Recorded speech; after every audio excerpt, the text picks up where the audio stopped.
silence my phone so I'm not the one blasting out to everybody. Okay. So we are in 1 Samuel. We're going to talk a little bit more about 27 and spend most of our time in 28. So of course, we had Eric here last week, and then Mark was teaching the week before, but I did go back and listen to the class and got to hear your discussion. Mark did a great job with class, and y'all had a very good discussion about the events in 27. There's a few things I wanted to add to that would give us even a little more to think about on some of David's choices here, and is this, a good thing, a bad thing, some sort of mix? 27's a weird chapter. You guys acknowledged that in your discussion. Because there's a lot of practicality that David is dealing with in trying to spare his own life and trying to sustain himself and his men, and being caught in a very difficult situation in trying to convince Achish that he's on his side. So I don't want to necessarily go over everything that you talked about in chapter 27, because there's no point in stepping on Mark's toes quite that much. But let's see. Okay, so on this subject of David, maybe being astray or maybe being faithful or what's going on here, one of the things you talked about was that David went and raided against these other peoples and was pretending that these were actually Israelites so that he could go back to Achish and say, look, I'm raiding against the Israelites. I've brought back all of these spoils. And this served a few different purposes. One, David is able to prove his worthiness to this Philistine and to show that he's not on the side of Israel anymore. But, of course, he doesn't actually want to harm Israel because he's going to be the next king. So he is not going to really disrupt things that much for the same reason why he didn't engage in the sort of rebellious guerrilla tactics that you might expect for somebody who's trying to usurp the throne. So what he did instead was he was really raiding some other peoples who were in the area and then pretending that was raiding the Israelites. And you were talking about, well, who were these people? And are these people that God has judged or not? It's a little bit of yes and a little bit of maybe. That's what we don't necessarily know. So Amalek and Geshur, these are both people that God had told them to wipe out. We know that for sure. We've already seen in 1 Samuel 15 that Saul was supposed to go and wipe out the Amalekites, kill every last one of them, because God had devoted them to destruction. That was supposed to happen beforehand, already in the book of Joshua, and they had failed to do so. However, Saul failed to do so in 1 Samuel 15 as well. He kept the Amalekites alive, and at least some of them, and we see them still functioning even this much later. The Geshurites are similarly judged by God. In Joshua 13:13, we see them listed among the people that they are supposed to completely destroy.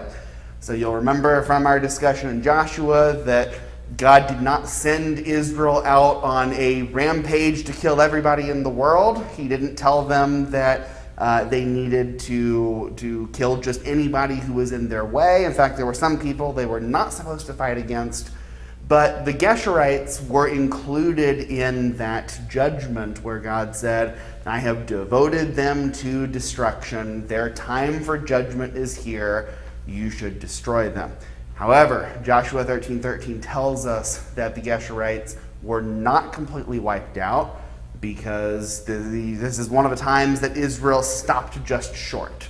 And so we have one of those verses that tells us that they, to this day, live among the Israelites, and they're one of the thorns in their side preventing them from having as much peace as they should have and as much land as they should have. So with Amalek and Geshur, we can feel pretty confident that David's on solid ground attacking these people. They've already been judged by God, so there's no harm, and probably is not accurate to assign guilt to David based off of him raiding and attacking these people. The Girzites, on the other hand, who are they? We don't have the faintest idea.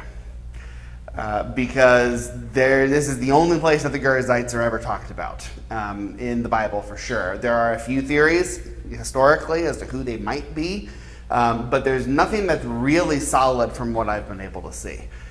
So we are not sure what that correlates to. Yeah, but up in verse 5 and 8 there, I guess it is, it says that they were nations of, or the old inhabitants of the land, and the Israelites were commanded to go in and annihilate all of the old inhabitants of the land, because that's it. So even though we don't hear, they're not specifically named, it does say that they were the old inhabitants of the land. Yeah. So that's why we can probably speculate that this is, like, they probably fall into this same category. Again, seeing 2 out of 3 that we know for sure helps us to extrapolate with reasonable accuracy that David is probably following this same sort of pattern, that he doesn't want to attack just anybody. I do think he has learned the lesson from chapter 25, where him attacking Nabal and his family was going to be disastrous, that violence is not a good solution to just every problem that comes up in David's life. And while he is going to be involved in a lot of wars, and he's fighting against the Philistines a lot, he's fighting against others a lot, that doesn't mean that he needs to be fighting against everybody all the time. So I think David is trying to be calculating here. I'm not going to attack Israel. I'm not going to attack, innocent people. I'm going to attack people that God has judged. So we can, maybe not with 100% certainty, but reasonable certainty, say, David is attempting to do that.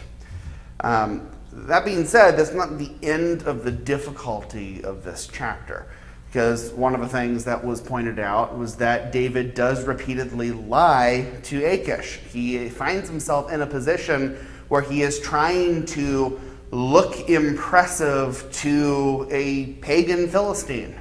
And to do so, he's got to lie repeatedly in saying that he is fighting against Israel. Now, you can make arguments about necessity. You can say, well, David didn't really have a choice. I've never been fond of arguments of necessity like that, because I think so often when we say there is no choice, there are actually a great many choices that we are presented with. So David did not have to go into the land of the Philistines at all. He could have gone somewhere else. He could have continued to stay on the run within the wilderness around Israel, knowing that God was going to protect him. God did not send him to the land of the Philistines. And there's some argument that it was a mistake for David to go there, because he ends up ingratiating himself to Achish. He's having to lie about his true intentions. And there's some amount of reputation building, at least among the Philistines, that David is an enemy of the people of Israel, an enemy of the people of God. That's kind of a troubling reputation to willingly take upon yourself. So at the very least, we have a large question mark by David's actions here, and maybe able to go one step further and saying this was not the smartest thing that David's ever done. Well, in a sense, he didn't lie, because he did go against those areas that he said. He just didn't attack the Israelites in those areas. He attacked ones that were the old inhabitants of the land there. Because he said, I went to the southern Judah, so a region and stuff. But it's sort of like Abraham telling the king there that Sarah was his sister. Yeah. It's like it's misleading truth. Yeah, and a lot of lies are like that, right? Where there's some element of truth to them, but they're clearly meant to mislead, meant to deceive. It's had the intended effect. The effect here was to get Achish to believe that David is not a threat to him, that David has burned all of his bridges with Israel, and that he now can be considered an ally of the Philistines. That's very much what David is trying to get Achish to believe. This isn't just a case of Achish misunderstanding. He's been misled very much on purpose, which again is hard to defend out of David because there are other choices that he could have made. An easy one being don't go to the Philistines at all. And often we find in life that one decision that takes us away from God's people or takes us down a more dangerous path leads to much more difficult decisions in the future for us where we feel like we're boxed in. We feel like there's no other choice but to lie or to sin against God or to commit different kinds of evil. So I can see the practicality of what David is doing. It works. He is successful in being able to sustain his own life and being able to provide for his own men. It is effective. I don't think this is David's proudest moments here. This is not the wisest and the smartest that David has ever been in his relationship with God. To build on that, another noteworthy thing is that David never inquires of God in this chapter. Now, a fair criticism of that is we're not told every time that David inquired of God. And it's unfair to say that if it doesn't say specifically, then David couldn't have been praying to God or David couldn't have been trying to do things by faith. I do not at all believe that David has renounced God or has gone fully astray or anything like that.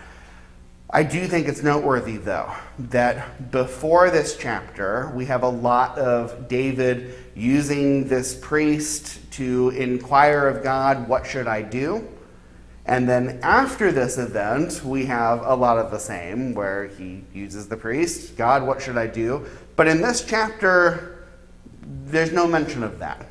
In this chapter, God's name doesn't come up in it really at all. This is a lot of the choices that David has made. And I can't help but think that this is noteworthy, that something is going on here, that David is on some shaky ground. But probably the firmest thing that helps us understand that David's not on totally solid ground here is that by the time we get to chapter 30, there is some sort of eventual judgment against David. That his people are attacked, his wives are taken captive. David's not killed, David's not taken captive himself, but harm comes to David's people and to David's family for some reason. Why? Why is it that this happens to David? God has protected David through all sorts of terrifying things that have happened. Saul's never really been able to fully catch up to David. David's not been harmed in any way throughout all of this, yet suddenly these people are able to come in and raid and attack and take a bunch of people captive. It's hard to read that without thinking God is sending a message to David, that something David has done here is unacceptable to God. Now, is that the Gerzites were included? Is it the lying to Achish? Is it the fact that he's in the land of the Philistines at all? Is it that he is claiming to be an enemy of God's people, or some combination of all these things? I think it's probably some combination, although you can probably make the argument the Gerizite thing's fine.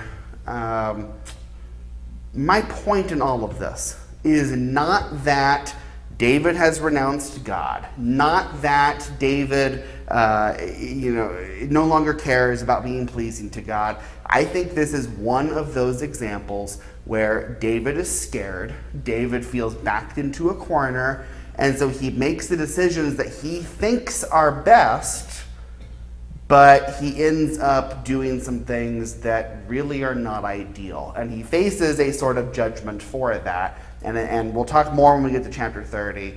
But after that raid happens and after his wives are taken captive, David's response to that is to start inquiring of God again. So that's the noteworthy thing to me, that David realizes that's what was missing, that he had not been inquiring of God. So in all of this, God is still committed to David as the anointed one. God is not rejecting David outright, not telling him you're not going to be the next king, and even is still protecting David, because in the sticky situation he's going to get into in chapter 28, God bails David out of it through what I can only call a providential sort of event. That David does not end up having to go to war against the Israelites. But something troubling is happening in all of this. And I think it's a mistake for us to only go through this chapter and say, David was effectively able to stay away from Saul. That's true. And that's one of the points of this, that this is how David stayed away from Saul, but there's a little more going on than that. Gary?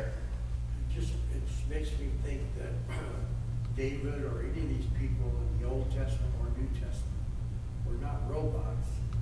They had judgments, they had things that they thought was best, and at the same time they're asking God for help, but there's a human element in people. Yes.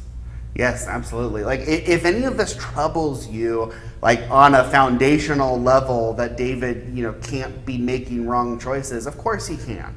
And I know we know that because we see him do it later, and some things that we absolutely can't defend with Bathsheba, with some other events like that. But I think some of these things on the run are in similar categories. The lying to the priests of Nob, the lying to Achish here, and the siding, or at least pretending to side with the Philistines.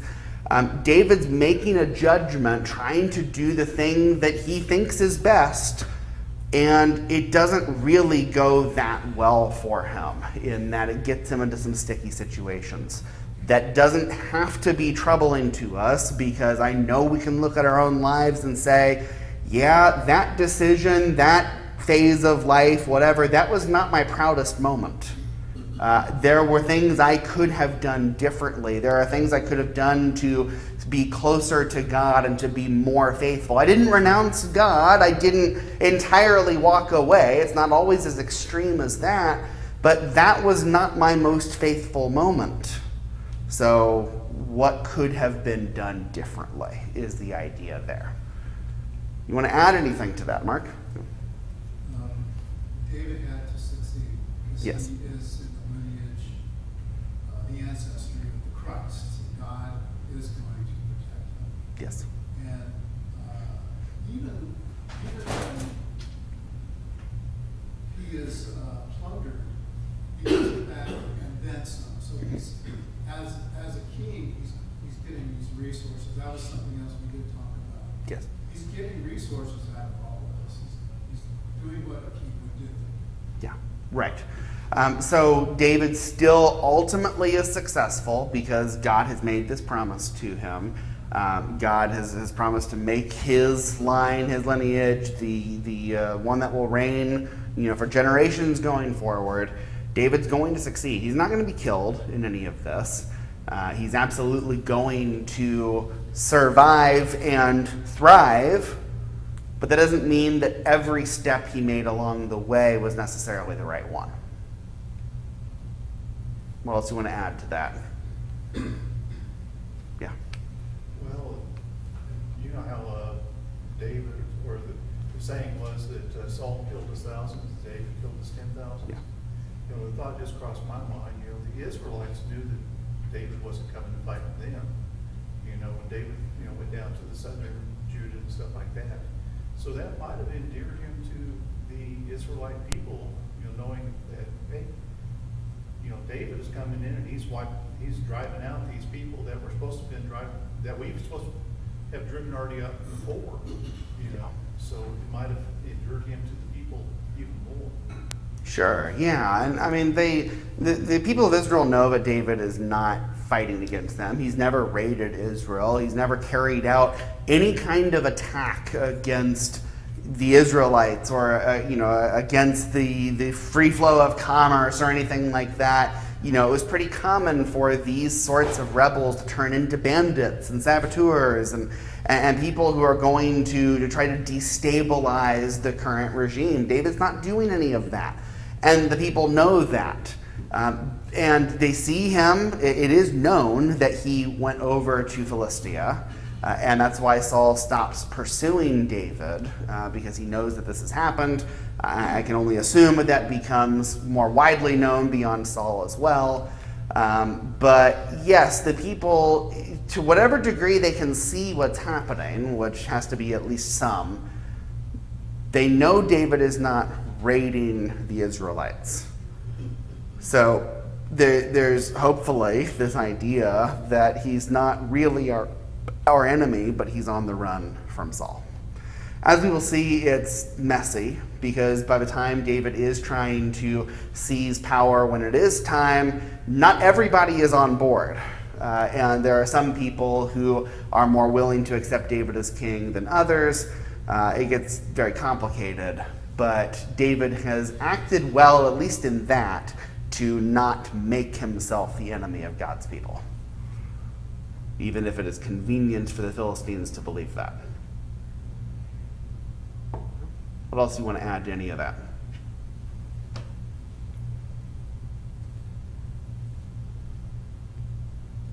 Okay. Over in chapter 30, verse around 26, I think, it talks about him sharing the spoils with the elders of Judah. Mm-hmm. So he not only didn't attack them, but the spoils that he got, he shared with them. Yes. So this would put him in pretty good stead with them. Yes, and this is part of how we can know for sure that David's not really trying to commit treason and to flip to the other side. We know he's not, and Judah can see that. Hopefully, the Israelites as a whole can see that. But still, there's some uncomfortable questions about how can a man of God, how can the next king of Israel be content to claim that he is the enemy of Israel and to claim to be on the side of the Philistines, and to do so quite repeatedly over a long period of time.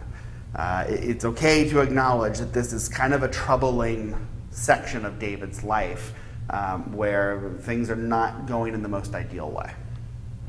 Lauren, do you have your hand up? No? Yeah, okay. Well, we're told all this, but it doesn't really criticize David.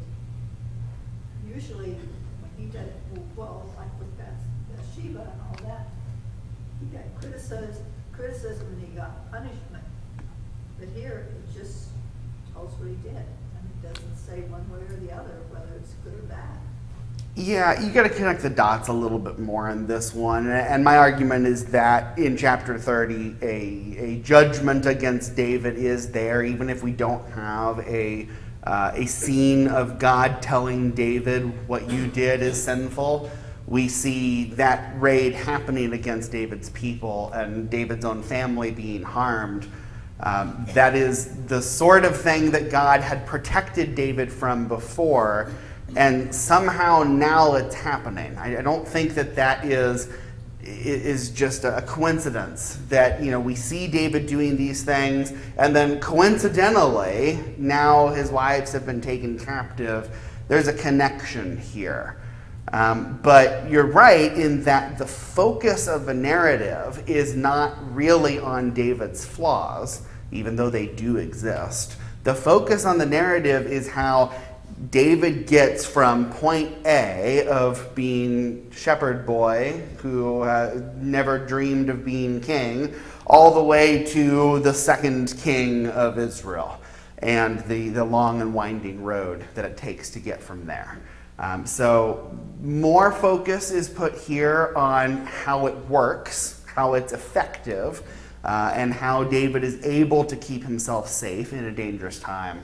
And the kind of secondary application that's given is more of the moral interpretation of, was this the right thing for David to do in the first place? Let's look at chapter 28, which you started a little bit. And 28, I think, is going to help us to see some of the complication that comes into David's life because of the lies that he's telling. See, because it works pretty well for a while for David to be telling Achish, look, I'm raiding Judah, I'm bringing back all these spoils, I've burned all my bridges. But one thing that I guess either David didn't foresee or just thought I'll deal with once it happens is that now Achish really believes that David's an ally. What do you do with allies? You call upon them when you need help. You call upon them to go to war with you. And so in chapter 28, the Philistines are gathering for war against Israel. And Achish says, understand that you and your men are to go out with me in the army. And David's a little stuck. Because what is he supposed to say? No, I don't want to fight against Israel. Well, why not, David? You've been doing that for weeks, months, longer. Why do you suddenly have cold feet?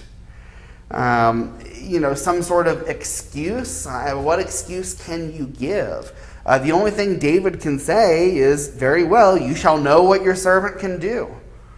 And he's just kind of digging himself a deeper hole as he's going to find himself going into battle against Israel. And Achish says, very well, I will make you my bodyguard for life. This is how much Achish trusts David.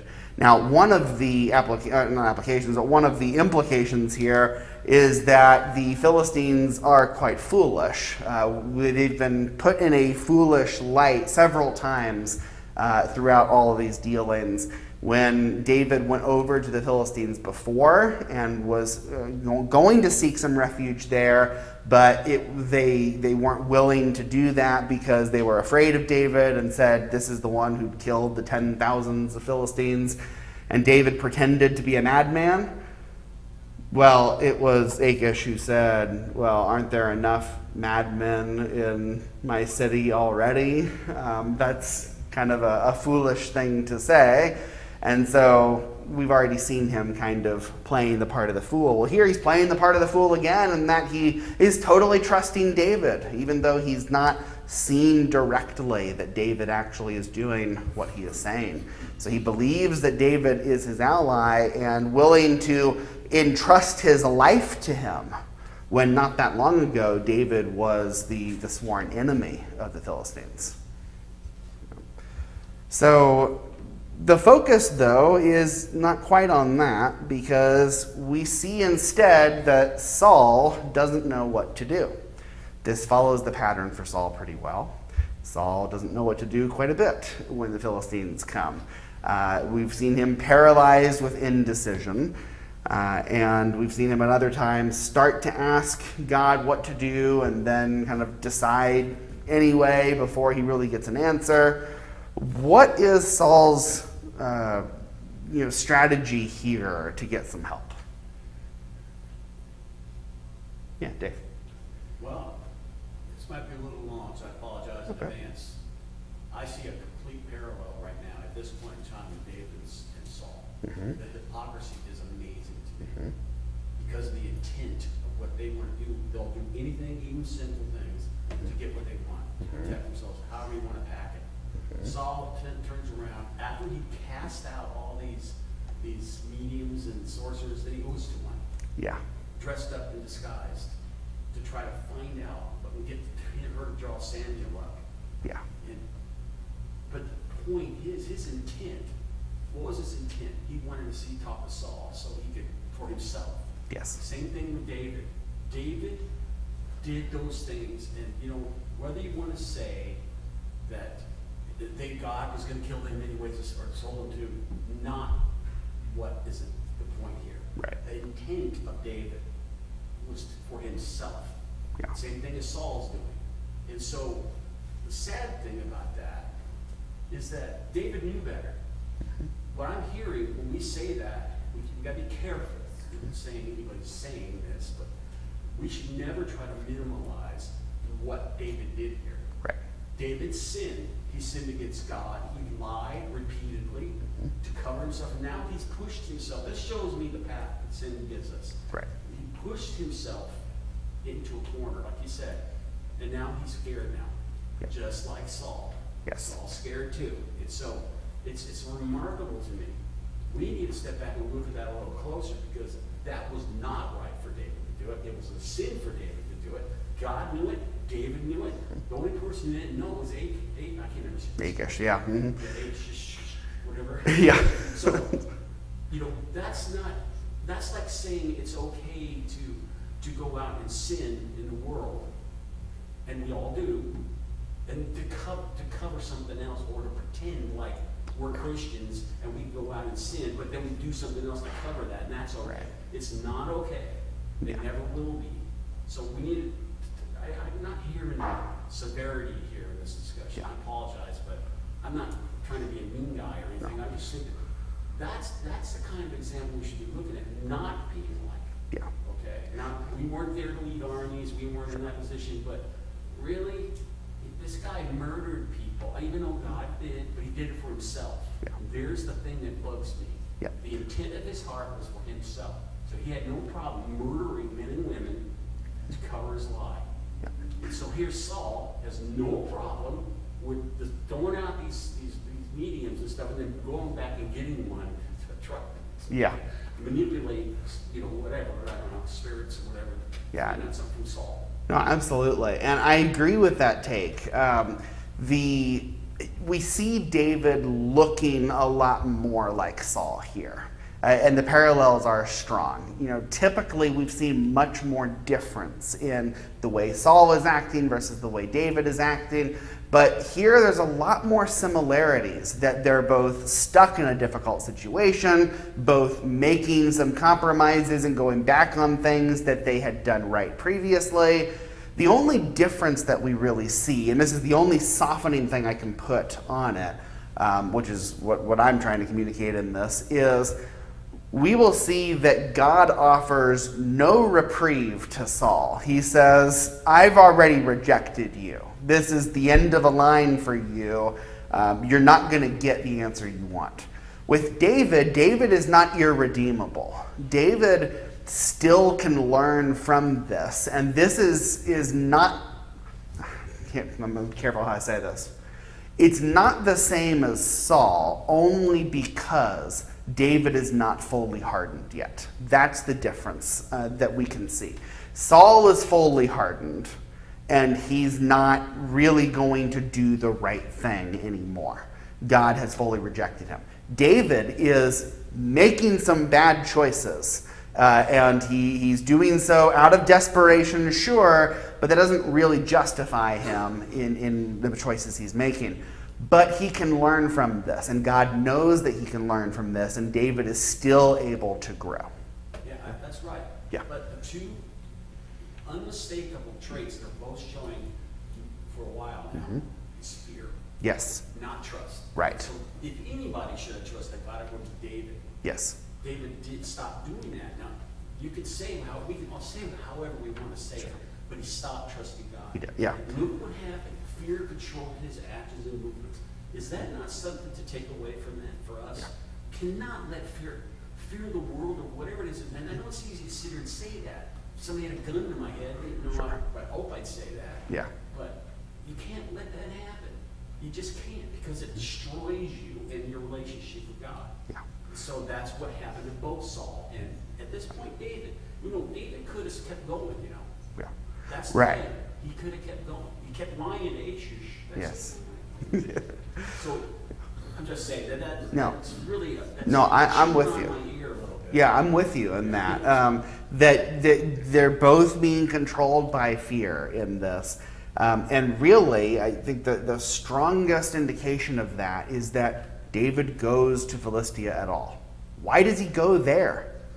That was never a forced decision, that to escape Saul he had to go to Philistia. I think that is the first mistake in this chain of mistakes. That if David hadn't done that, he wouldn't have gotten into so much of a, what he perceived as some forced decisions, that he's stuck and has nothing else he can do. If he had just remained on the run there in the wilderness or gone somewhere else, then there wouldn't have been so much temptation to ingratiate himself with Achish. There's just some mistakes that have happened here. What the Samuel narrative is going to help us to see is the point I was making a moment ago. That the difference between Saul and David is not about any one point in time.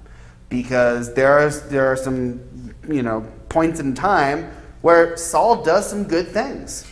And there are some points in time where David does some sinful things. What makes them different is where the ultimate trust is and where they come back to. Saul is on a decline, both in power, but much more importantly in his faith with God. David is, rocky, sure, but over time he is growing in his faith to God. He is getting closer to God. He is learning from these mistakes, and he's going to do better in the future.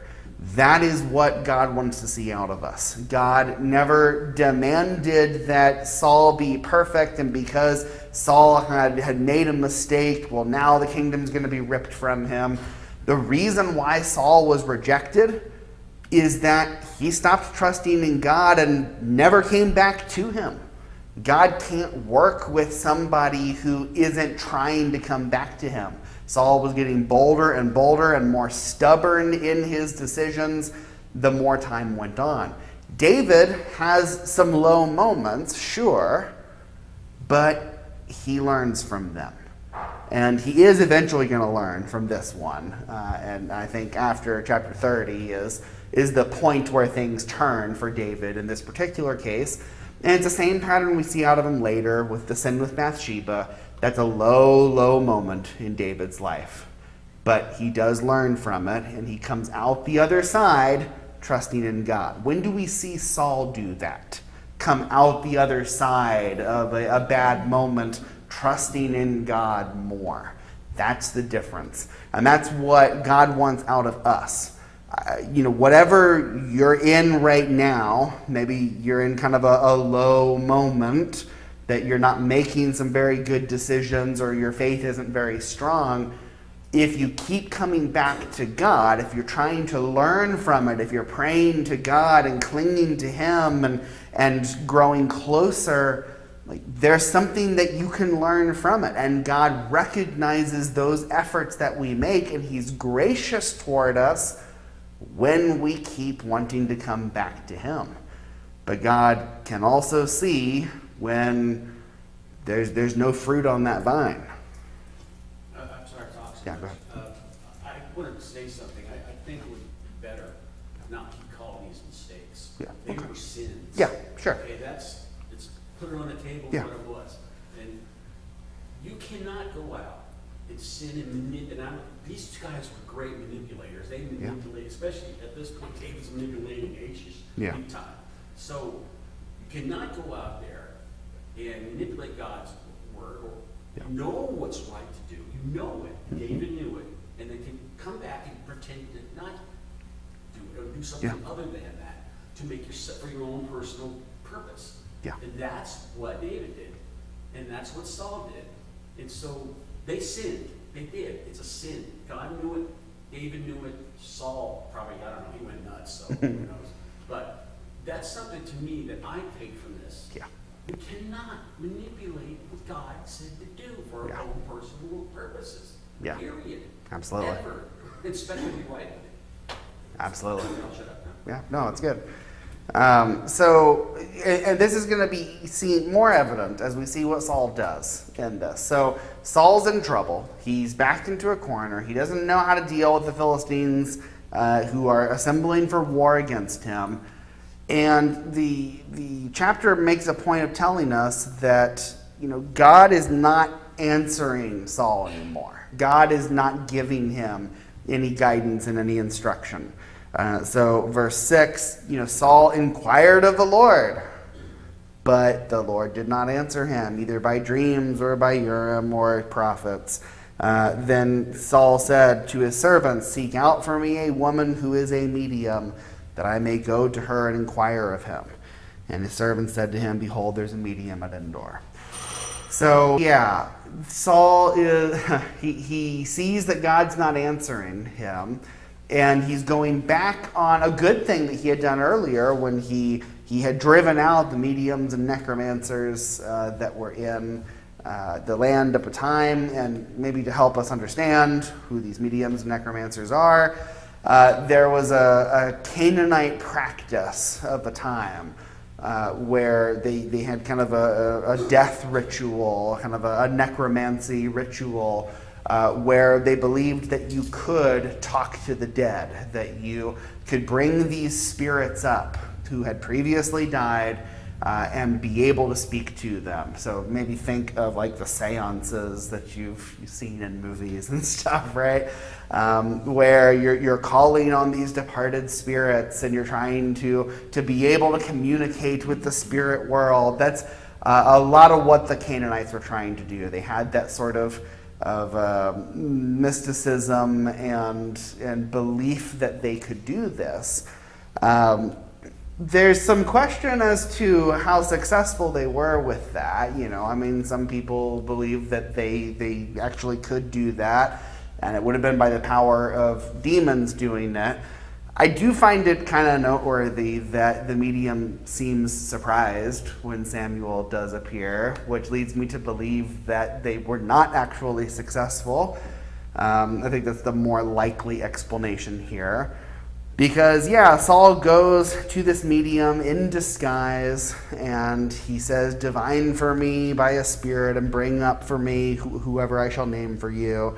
She's skeptical because she thinks this is a trap. She knows that Saul has driven out the mediums, and she doesn't know this is Saul, but he says, and again, he invokes the name of God here. "As the Lord lives, no punishment shall come upon you for this thing." Which, that was definitely your place to say that, Saul. And so he tells her to bring up Samuel for him. And when Samuel appears, she's pretty shocked.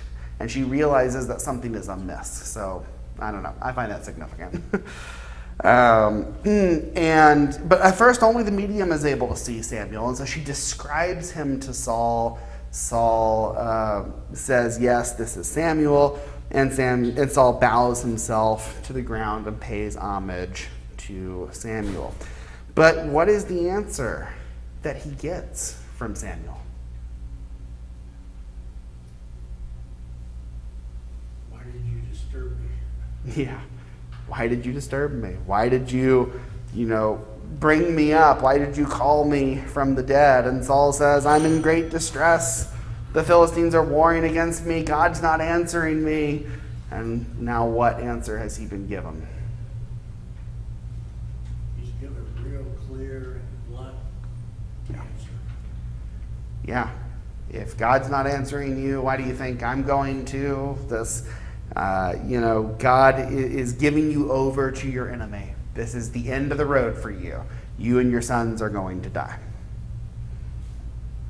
Saul is just terrified by this, and he has to be coaxed to even get up and to eat and those sorts of things, but there's nothing that he can do. All right, thanks everybody. Next week we'll wrap up a little bit there and go on to the next.